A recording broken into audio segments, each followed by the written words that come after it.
أما خبرنا شمال جوانا مبقى مش خلينا ما بدوا من خرناقان أما خبرنا قلنا لشق نوراني توافق قبولا لا زالين غريبا أما شنا تسلى من يأخذ ابن توجيه قسرا ما غريبنا منا غريبا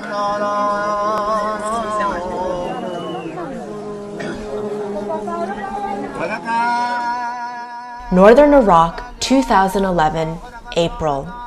The three of us set out on a journey across northern Iraq, from the safety of the Kurdish region, across the Tigris River in the plain of northern Mesopotamia, to the Jebel Sinjar or Sinjar mountain near the Iraq-Syria border.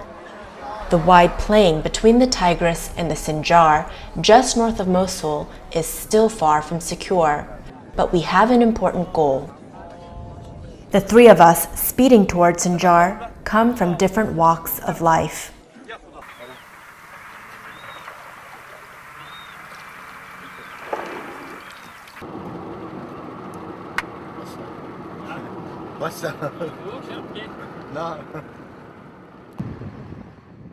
Ali is a Yazidi taxi driver from a Yazidi collective village in the Kurdish region of Iraq.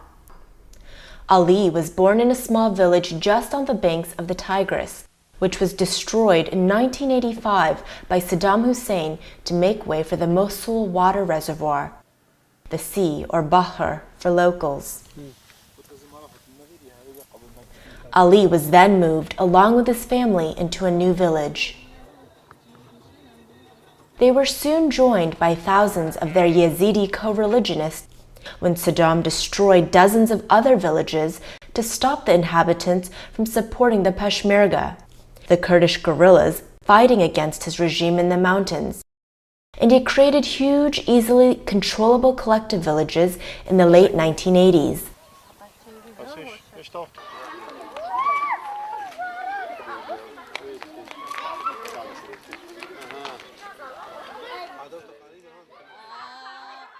As a young man, Ali sought work in Baghdad and Basra, but later returned to the Kurdish region and is now the main provider for an extended Yazidi family living in the collective village of Hanke.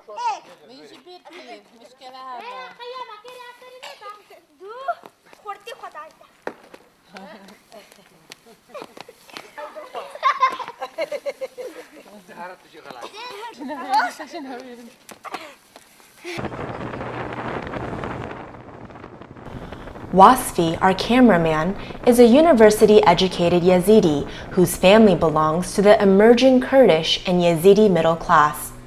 A geologist specializing in environmental studies, teaching at Zaho University, he could hardly be called a traditional or religious Yazidi. But he enjoys working as a cameraman, even if it includes filming religious topics.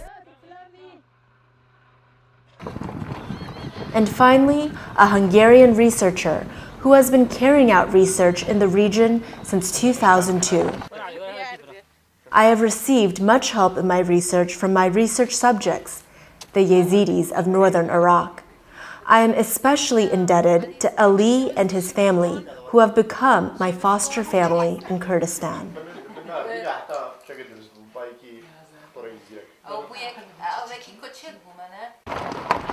On this April dawn, we are setting out to hunt for the most sacred object of the Yazidis, the peacock standard, to film the ritual that Yazidis call the parading of the peacock. The peacock standard is more than a mere object. It is the symbol of the Yazidis. And the parading of the peacock is the ritual which most reflects both Yazidi history and the profound changes Yazidi community in Iraqi Kurdistan is going through at the present time. The Yazidis, a little-known people in a little-known land, Iraqi Kurdistan. Kurdistan, the region populated by Kurds, is divided among 4 countries. More than 5 million Kurds, a non-Arabic ethnic group, live in Iraqi Kurdistan in northern Iraq. Though equal partners of the Iraqi state on paper, Kurds were often repressed by the Baghdad government, leading to frequent armed clashes during the 20th century. Following the First Gulf War in 1991 and a failed uprising against Saddam, the international community established a Kurdish safe haven, which eventually came to be known as the Iraqi Kurdish region. The new Iraqi constitution of 2005 declared it a federal state within Iraq, and as such, it enjoys considerably political and economic autonomy from Baghdad. Unlike the rest of Iraq, Iraqi Kurdistan is safe and prosperous. However, not all Kurdish inhabited territories belong to the Kurdish region. Territories along the border of the Kurdish region are contested between the Kurdish government and the central government. The same is true for Sinjar Mountain, a Kurdish-speaking enclave on the Syrian border where many Yazidis live.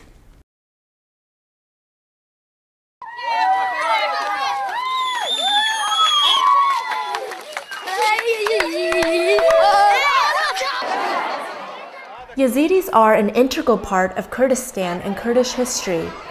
They are a Kurdish-speaking people who follow their own religion. Though Yazidism is historically related to Judaism, Christianity, and Islam, it is so markedly different from these religions that there can be little doubt that it should be treated as an independent religion.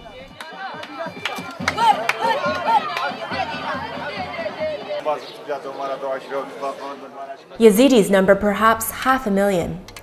There are Yazidis in Turkey, Syria, and the Caucasian states, but most Yazidis live in northern Iraq, where their religious leaders also live, and where their most sacred space, the Valley of Lalish, the spiritual center of the Yazidi world, is located.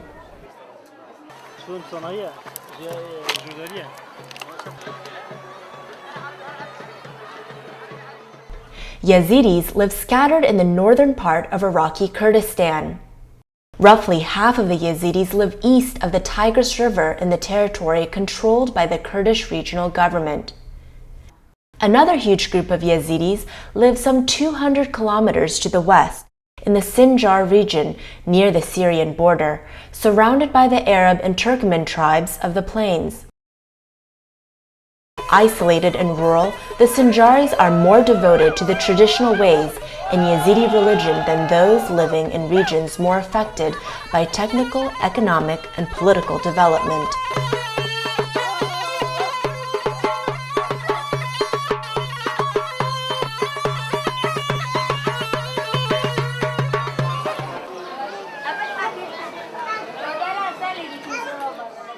Little is known about the origins of the Yazidi religion. Yazidi tradition traces the roots of their religion back to the first man and prophet, Adam.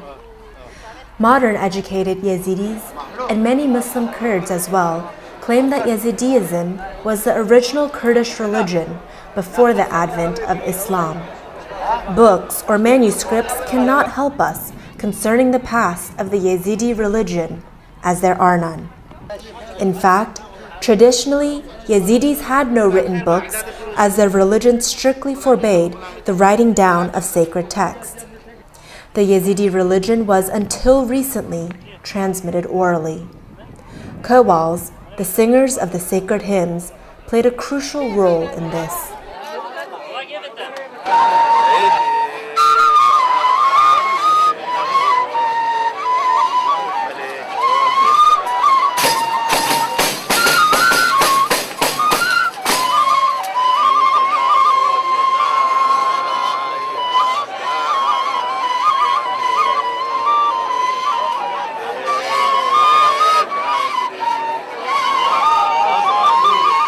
The schooling of qewwals took long years, and only a man with a prodigious memory could hope to be successful. Though men from certain other priestly castes can also learn some, or even many of the hymns and recite them, only the qewwals may play on their sacred instruments, the tambourine and the flute. Consequently, some rituals can only be performed when qewwals are present. During the centuries of oral tradition, It was the qewwals who were ultimately responsible for the survival of the Yazidi religion and Yazidi identity. Their activity ensured that Yazidi oral tradition remained more or less uniform, instead of splitting into hundreds of local sects. Only the son of a qewwal may become qewwal, and tradition demands that all the qewwals live in the twin villages of Bashika Bazani, just east of Mosul.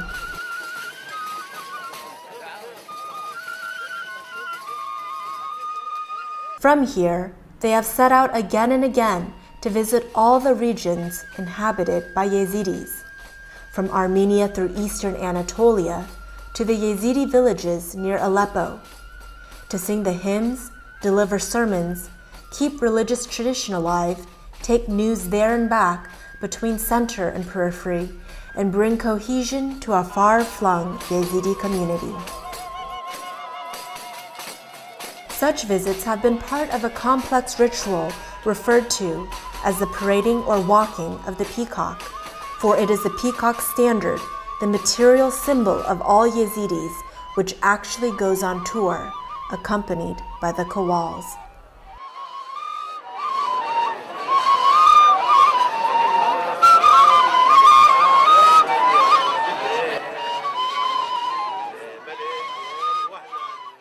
The most sacred objects of the Yazidis, usually well hidden from the prying eyes of strangers, are the sanjaks, or standards of the peacock, bronze images representing the peacock angel. The peacock angel, who came into existence from the light and power of God, is the representative of God on earth and the leader of the angels. He is also the protector of the Yazidi people who follow his religion. His image, the peacock standard, was not made by human hands, but created by a miraculous power. As Yazidis are quick to point out, the peacock standard is worshipped as a symbol of the peacock angel, but not as an idol.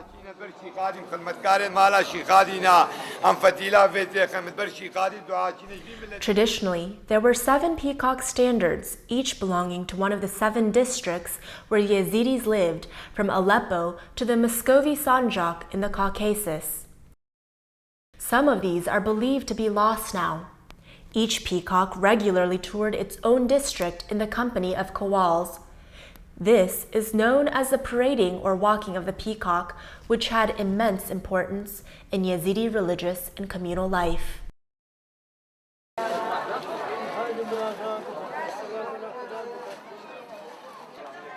Hardly any non-Yazidis have witnessed the parading of the peacock or even seen the peacock standard so far. Rules forbidding outsiders to see the most sacred object or to take part in the ritual have become more relaxed recently, but the peacocks are displayed only on special occasions.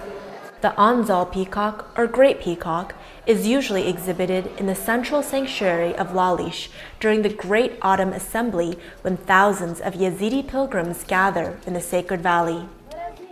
This peacock traditionally tours the territory roughly corresponding to what is today the Iraqi Kurdish region, where I usually do my research, so I hope to witness its parading. However, as it turned out, it has not walked since 2006. This left the Sinjar a far more traditional area where the ritual is still carried out despite the political, economic, and security troubles besetting this impoverished region.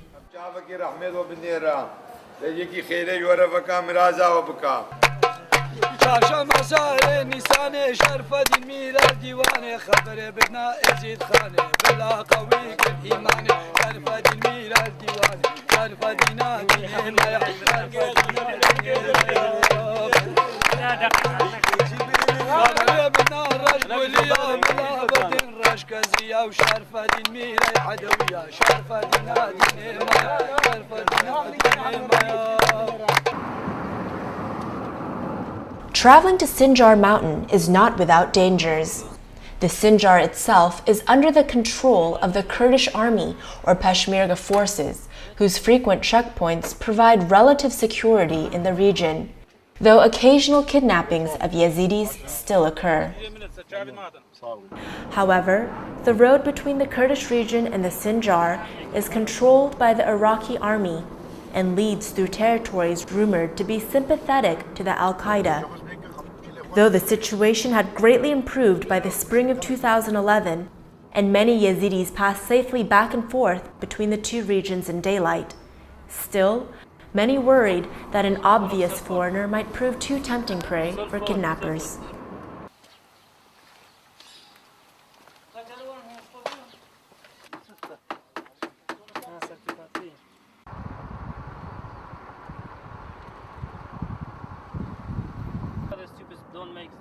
Life in Sinjar still bears the marks of the Saddam era.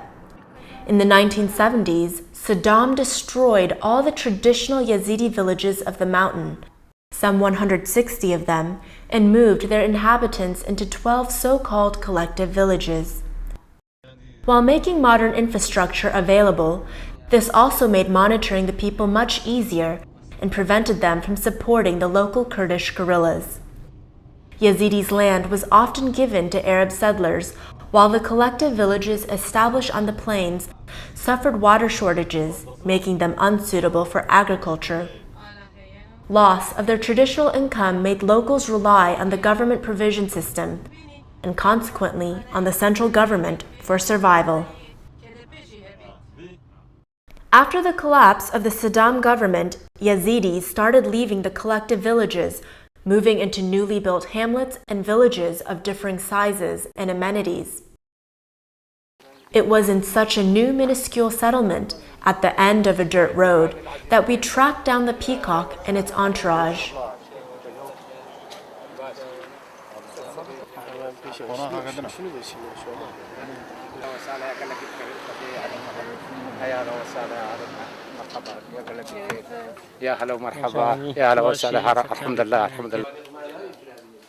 By the time we arrived, most of the rituals were over, and people were finishing the ceremonial meal that is a part of receiving the peacock and its entourage.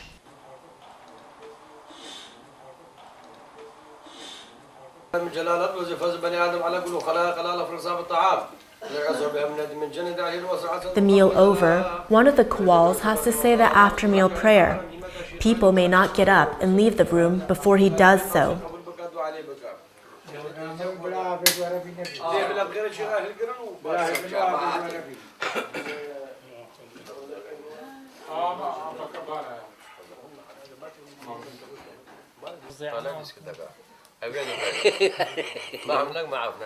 After the meal, the qewwals call out, "Come and pay pilgrimage to the peacock."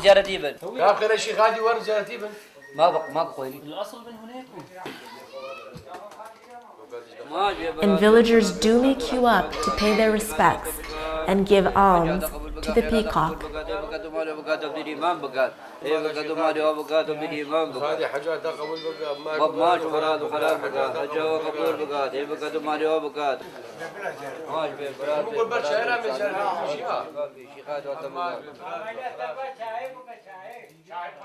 The peacock standard is flanked by the two qewwals acting as Sanjak Begi, or standard bearers.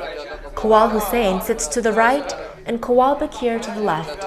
Qewwal Hussein, still in his mid-30s, has led a tumultuous life, caught up in the political upheavals of the region.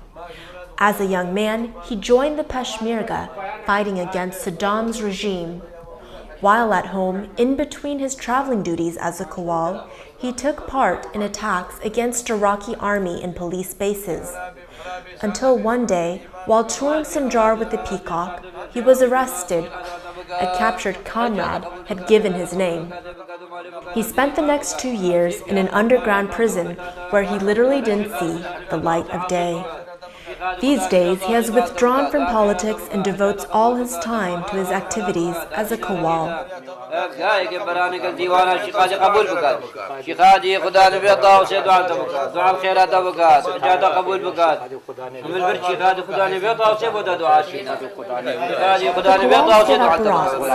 Small balls of sacred soil from the valley of Lalish to the visitors. The barat brings blessing, protects against all kinds of calamities, and can be found in every Yazidi household.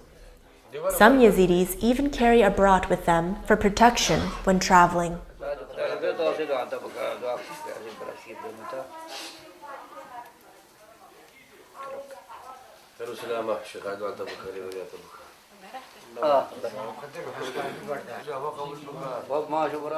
Next to the qewwals sit two religious dignitaries also belonging to the entourage of the peacock, Sheikh Berkat, the Sheikh al-Wazir or Minister of Sheikhs, and his son Sheikh Hassoun. It was thanks to them that we were able to track down the peacock. As I have said, the Sinjar peacock is not easy to find. Most people in the Kurdish region did not even know if it would make the tour this spring, let alone know its schedule.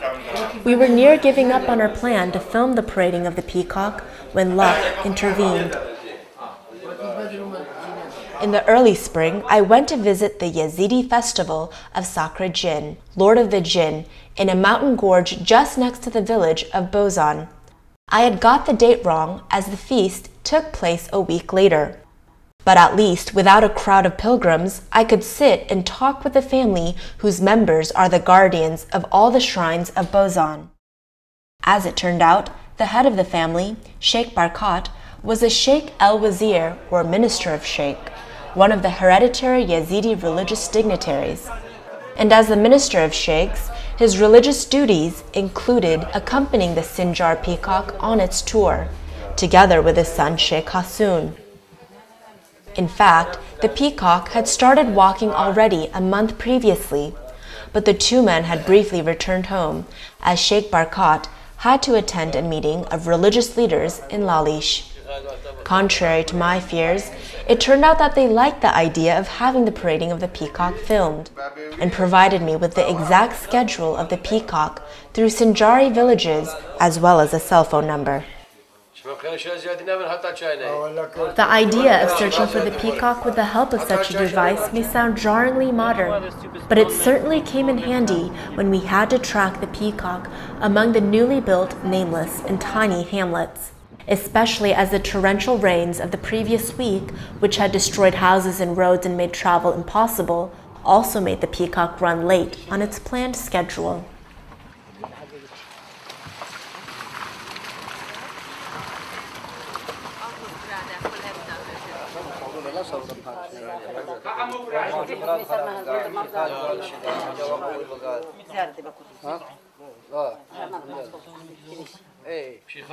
After men are finished, the women and children come to honor the peacock. Men may come before the ceremonial lunch as well as after.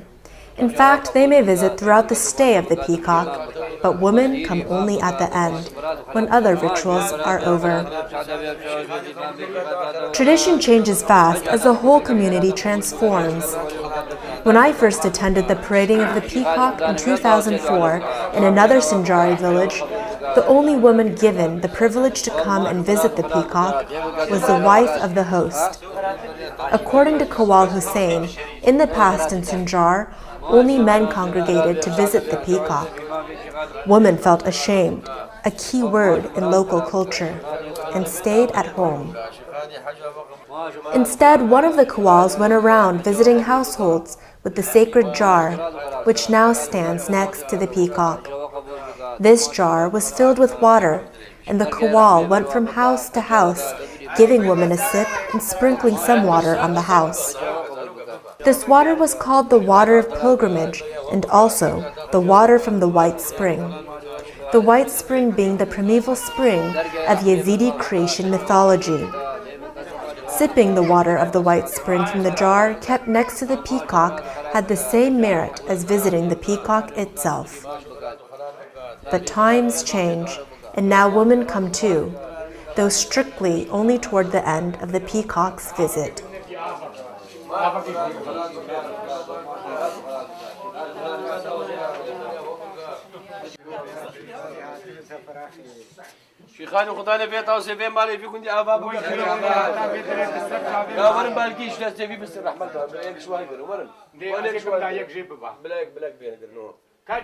When there are no more people queuing up, it is time to go. After a short blessing, Qewwal Hussein starts to dismantle the peacock standard. The parading of the peacock was perhaps the most important ceremony of Yazidis for centuries. The political events of the last 100 years have changed that. Parading has long ceased in Turkey and the Caucasus. Not so long ago, the great or Anzal peacock used to walk the central district in the Kurdish region 3 times a year. Not anymore. The last time it walked was in 2006. Nobody is quite sure of the reason. Parading the so-called Aleppo peacock in Syria stopped and started again. Qewwal Hussein last accompanied it to Syria around 2007 or so. For the foreseeable future, there is no hope of sending it again to the Yazidis of that war-torn country. At the moment, the Sinjari peacock is the only one which is still regularly paraded, although only once a year instead of twice as in the past.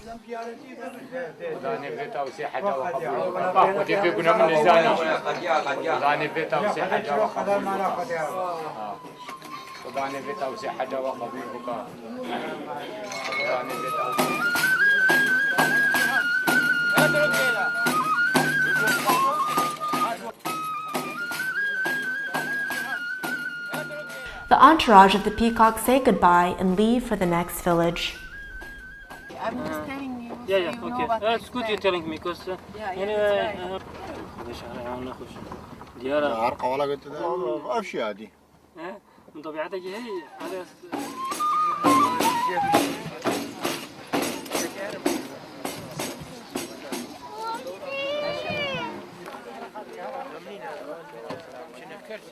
As the qewwals form a procession, people line up to kiss the sacred instruments and the bag concealing the peacock.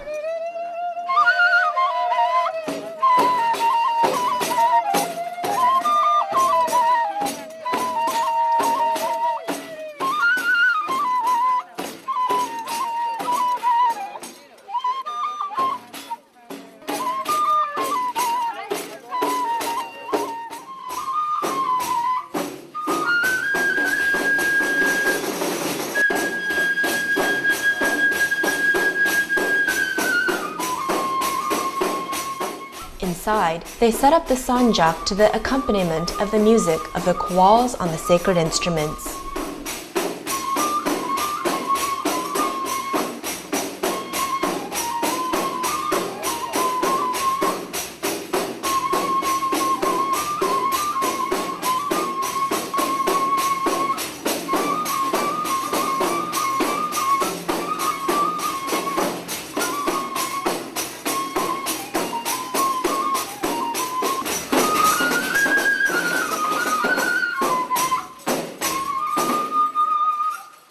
After the music, Qewwal Hussein recites a hymn enumerating Yazidi holy beings and holy places.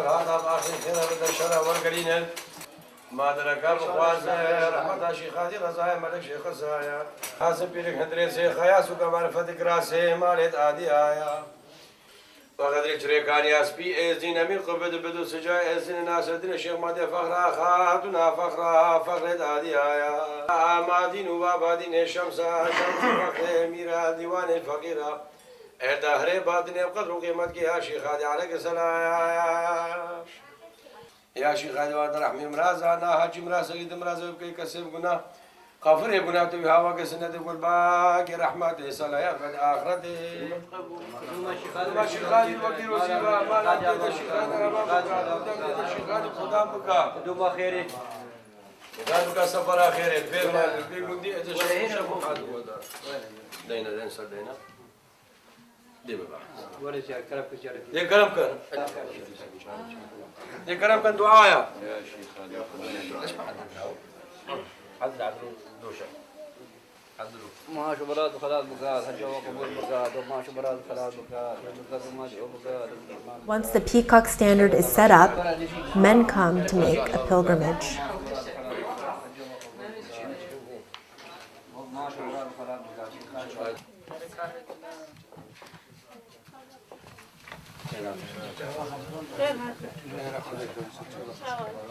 The candlestick of Sheikh Shems and the sacred jar are set up in a different house, yet another site of pilgrimage under the charge of Fakir Hamid.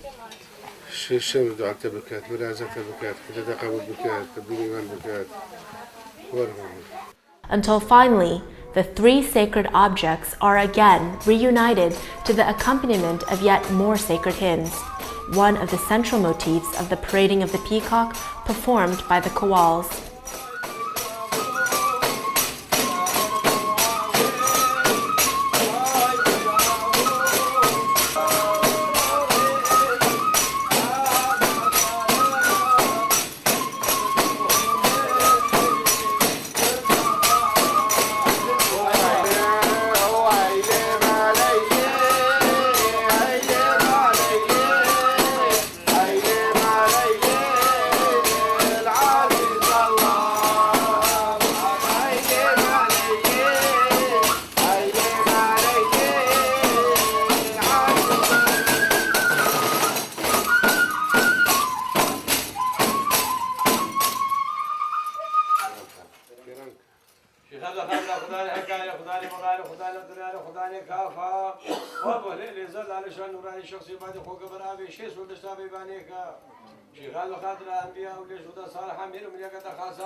The performance of the qewwals is followed by a ceremonial lunch. Before people can start eating, Sheikh Hassoun gives a blessing.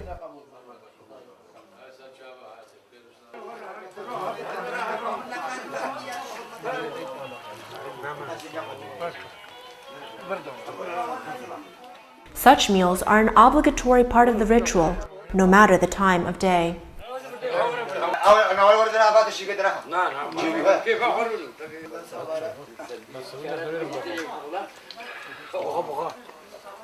Playing host to the peacock brings prestige, but is an expensive gesture. The host has to provide a festive meal, not only for the entourage of the peacock, but also for all the visitors who come to make a pilgrimage to the peacock, which can be quite a crowd. Most people taking part in the ceremony today do not live here, but are members of the extended family or their friends who come specifically to see the peacock. The settlement itself consists only of 4 houses, and on normal weekdays, this small hamlet is nearly empty.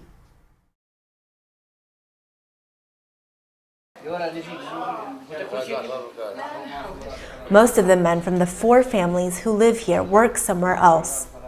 As there are few job opportunities in the Sinjar region itself, they mostly migrate. Many work in the vegetable plantations of Rabia on the northern Mesopotamian plain. Some choose to become Peshmergas in the Kurdish army. Others work in the Kurdish region in construction or as waiters, sending their money home. This money is sorely needed as the villagers do not cultivate land or keep sheep.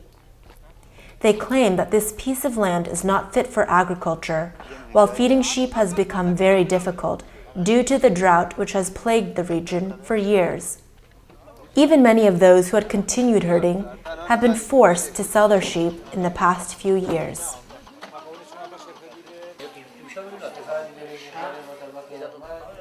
The family of the man hosting the peacock does not even keep chickens for fear they would destroy the garden.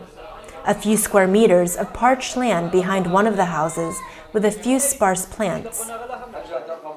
Everything indicates that the decades spent in a collective village relying on state rations have robbed them either of the skills or the wish for the traditional ways of making a living.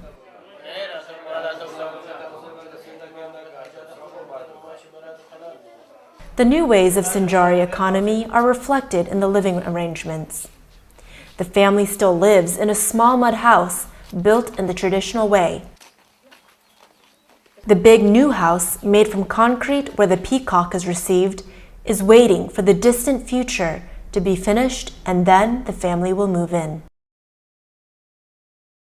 Such new houses abound in Sinjar, most of them also built from Peshmerga salaries, or from the remittances of those working in the Kurdish region.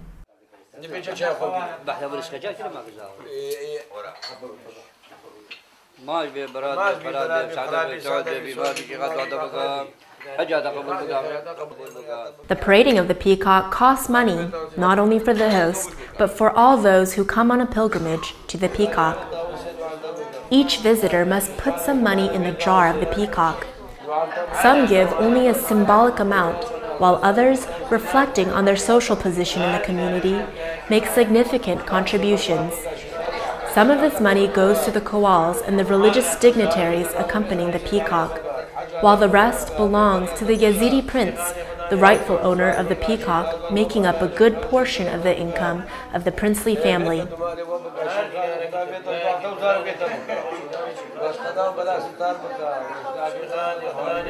In the past, the parading of the peacock was an important financial source for the Yazidi emirate, headed by the princely family residing in the center. At the same time, taking the peacock around provided an important channel of communication and contact between the widely dispersed Yazidi villages and the central power, embodied by the Yazidi prince and other religious leaders.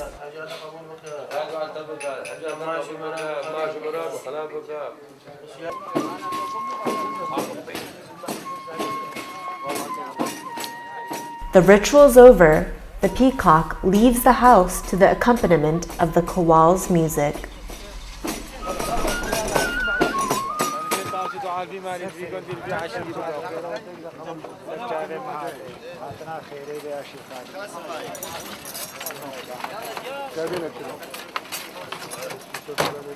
قوالو أو بابا شيخو تلب تايجي There's something stuck in the ground.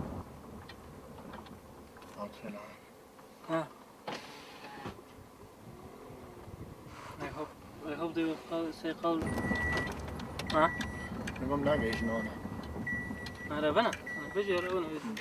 Our third stop was the largest of the three settlements, a real village, though in fact it is inhabited by one single extended family, with all the inhabitants related to each other.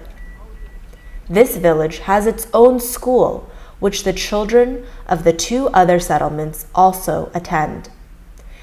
It is also connected to the electricity grid, unlike the other two hamlets, which have to make do with generators. The wife of our host in the second village thought this was because the third village was so much larger, but others argued that the reasons may be political, because the head of the third village belongs to the same Kurdish political party as the mayor of the nearby collective village, which is the administrative seat for this district. The yellow KDP flag and the Kurdish flag with the sun disk over the school and other official buildings proclaim the Kurdish identity and the political affiliation of the village.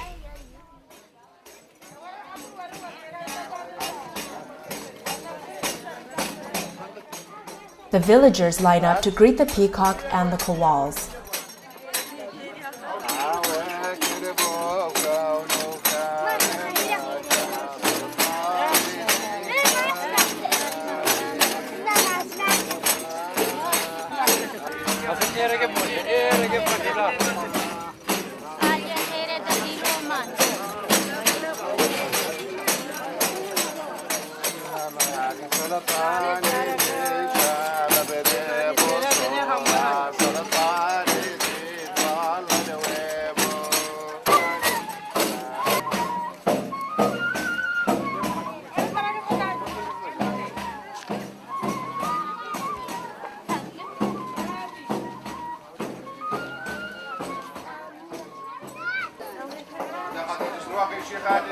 Inside, the peacock is being set up.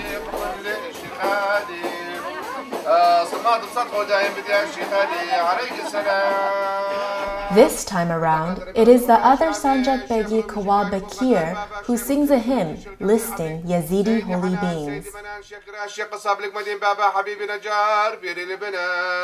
البركة رمضان سلطان زي شريف كنيا شيخ هادي عليك السلام بدا خاطر ديوان عمر خاله زي وسجر حج محمد كبر زماني هاجال من آل بكر بيري شبيري من بابيري مقدار يا شيخ هادي ديوان رحمة مرازانا كسك سكت مرز بكي كسب كنا غافر كنا وسط البنك رحمتهم سرايا برايت آخرتهم ودوما شيخ هادي وبيروزي ودوما خيرين وخير مع اليوم زي مشاهد معذر شيخ هادي خدانا بيرضو على بك دعاء اتفاق وبك دعاء الإيمان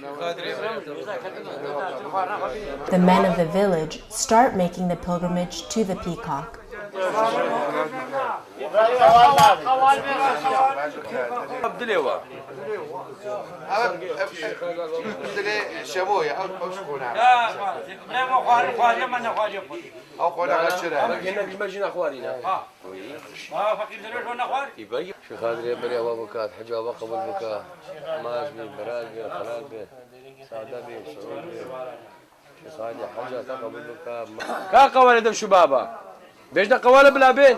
Where are the qewwals of the tambourine and flute? Qewwal Hussein calls out, initiating yet another session of hymn singing.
أمد كيم الشيخاني تمام رحمة الله وبابت حاضر وقهدارة وردك شبابا.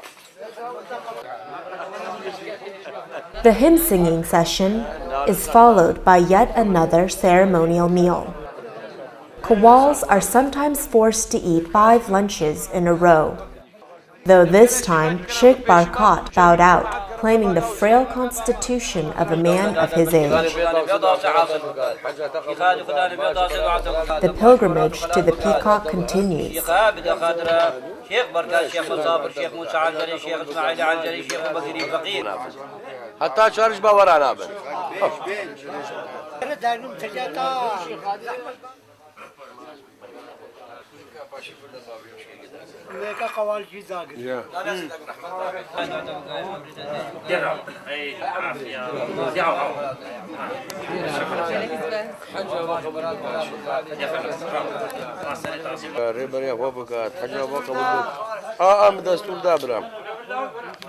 شيخ هاي دعاء تبكى حاجة قبول بكى ما شيخ هاي دعاء تبكى دري بريا تبكى حاجة قبول بكى شيخ هاي دعاء وبكى خدا نفيته وسيد آخرة تبكى. Anti-smoking campaigns have not reached this part of the world yet.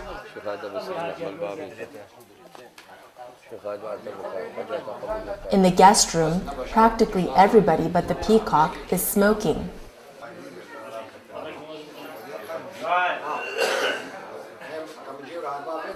Wasfi, our cameraman, can no longer stand the smoke and leaves the room, thus unfortunately missing the first part of Qewwal Hussein's sermon.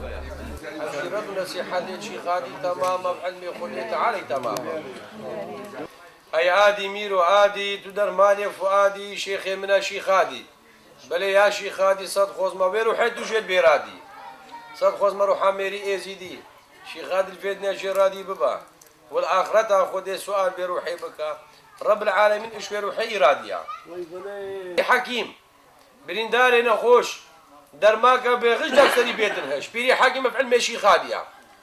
The sermon is a central part of the parading of the peacock, perhaps even more important than the hymns sung by the qewwals. The sermon, or mishaba, recited by one of the qewwals, touches on a number of topics connected with Yazidi beliefs, myths, and customs.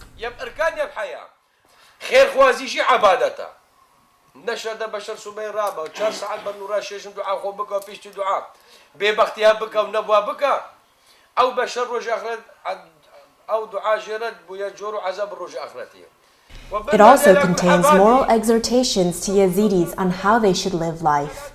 In our hectic days, sermons are not always part of the ritual.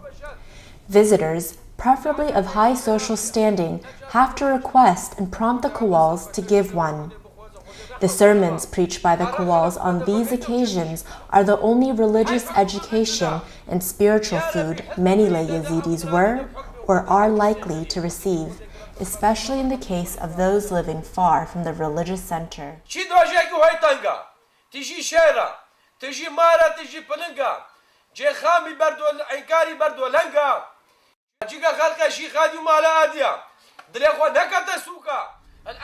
The parading of the peacock played a critical role in maintaining and preserving Yazidi oral tradition and, through it, Yazidi religion.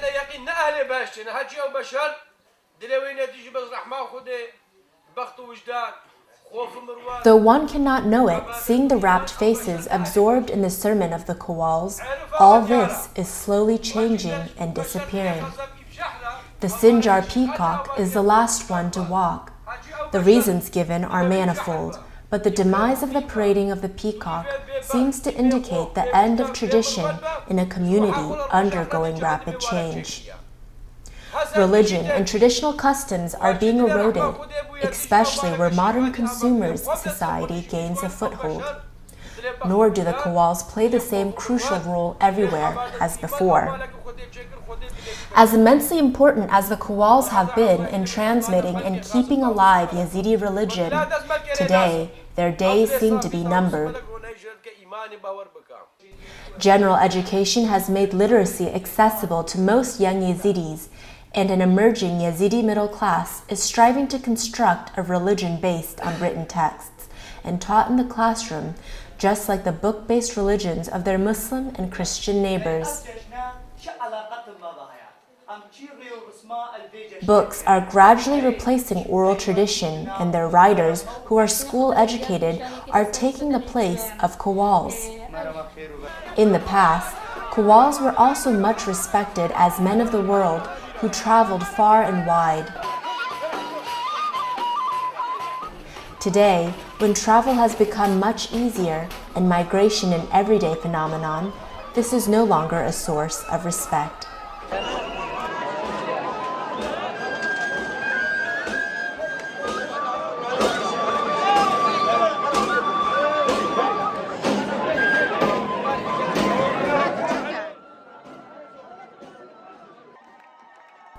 Economic hardships also contribute toward the diminishing number of qewwals. These days, qewwals, just like all other men employed in religion in Iraq, whether Muslim, Christian, or Yazidi, receive a state salary. However, this is only a small sum compared to the salary of other government employees. Qewwals must support themselves from alms, which may be the traditional way, but it is uncertain and does not have the same prestige as a fixed salary. Qewwal Hussein's brother, who also used to be a qewwal, has recently become a policeman instead, because of a policeman's much higher salary.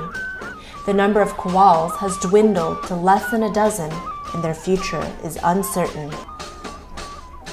If this trend continues, with hardly any qewwals left, the peacock may one day stop parading, even in the traditional Sinjar region. Or even if it continues, it will change, becoming a mere memory of itself.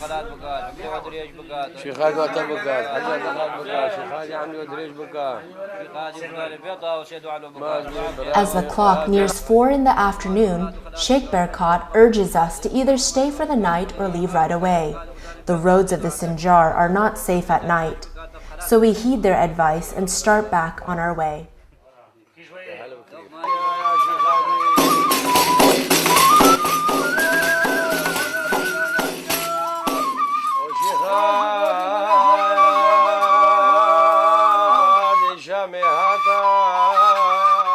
The qewwals stay and continue their tour through the Yazidi settlements of Sinjar for another month.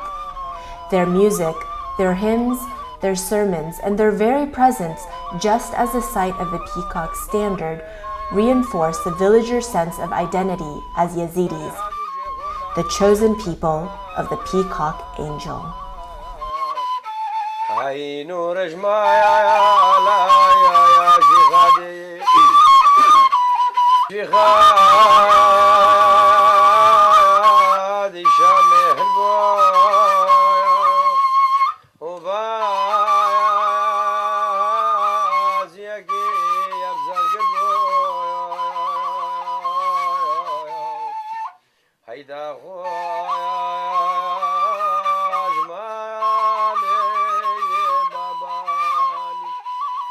مكان شيخادي عليه السلام يبدو